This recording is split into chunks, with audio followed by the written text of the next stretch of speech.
Hey everyone, I was recently invited to be a guest on the Talking Lead podcast. This was their 2023 Thanksgiving edition. I've known Marty, the host, for over 10 years. I've been on the show before, but been quite some time, so we had a lot of catching up to do. He has graciously given me a full copy of the video, and I've selected a couple of segments for you. Those are coming up in just a second. The entire audio and also a video segment or complete edition, those are posted on his YouTube channel, Talking Lead. Just look for it. And also on Rumble and on the Talking Lead website. If you need to you take a break, just take a break. Just say I need to take a break. I've got a jug here at my feet if I need it. So, okay. Yeah.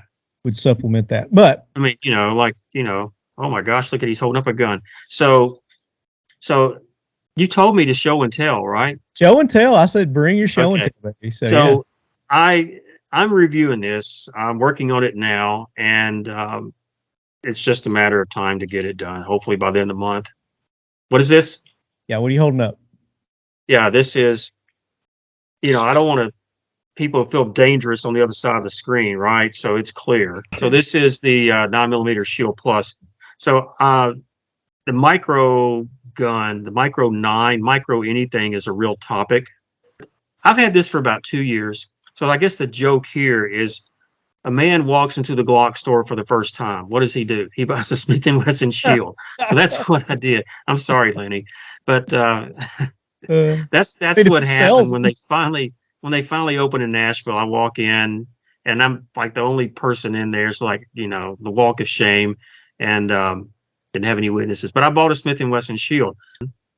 I've owned micro and subcompact 9s. I had Glock 26s coming out my rear end 20 years ago. I mean, I had 5 or 6 of them, sold them all. 4 or 5 years ago, I bought a Glock 43, which I thought, I'll just say, I love Glocks. Y'all know that. I thought the Glock 43 is a piece of crap. It just felt like a water gun with a 9mm barrel on it. Okay. Thank you, Prentice. He's nodding in agreement. This, if the Shield 2 compact 4-inch barrel was available 20, 25 years ago, my Glock journey may not have ever happened. The other thing that you don't hear so much about is all the failures that led up to that. And that is a pattern. It happened in Maine. It's happened in other places where there were failures. And I find it ironic that the people who are calling on the government to come down on gun ownership and background checks and all those types of things, they're asking the same entities who failed to, isn't that just ironic? You're asking the same people, the same entities who failed. Oh, what was the most disastrous video that you put out? Or maybe it didn't make it. Well, there have been some videos that didn't get posted. There's been a lot. One that did get posted that's done really well. I was so frustrated. 9mm extreme penetrator. It's probably got 4 million views. I don't know, but if you check it, you'll probably what you'll find.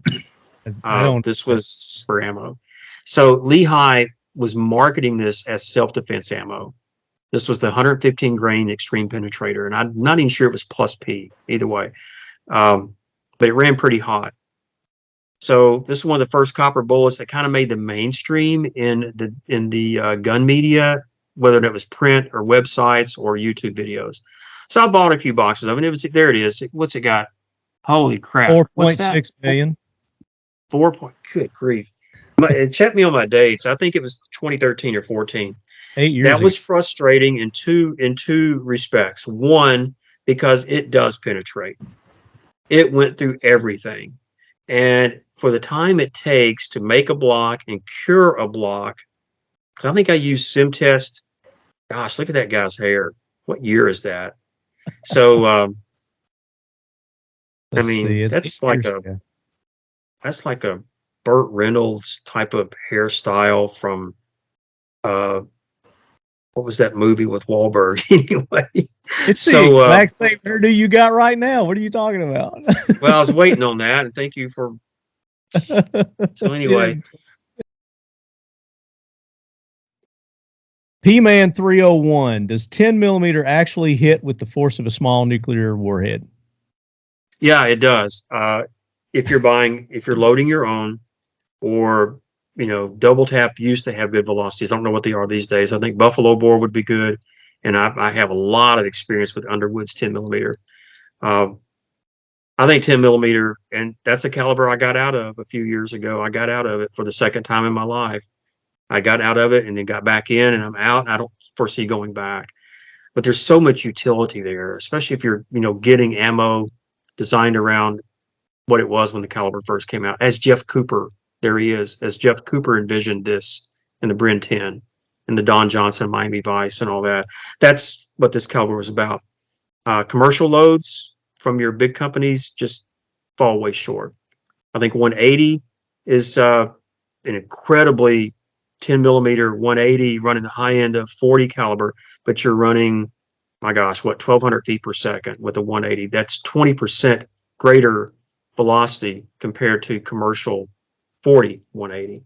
That's incredible self-defense load. And then, of course, hunting with 200 grain and heavier, such a versatile caliber. So it's one of the best semi-automatic power, like brute force calibers for self-defense or hunting without getting into magnums. That's the caveat.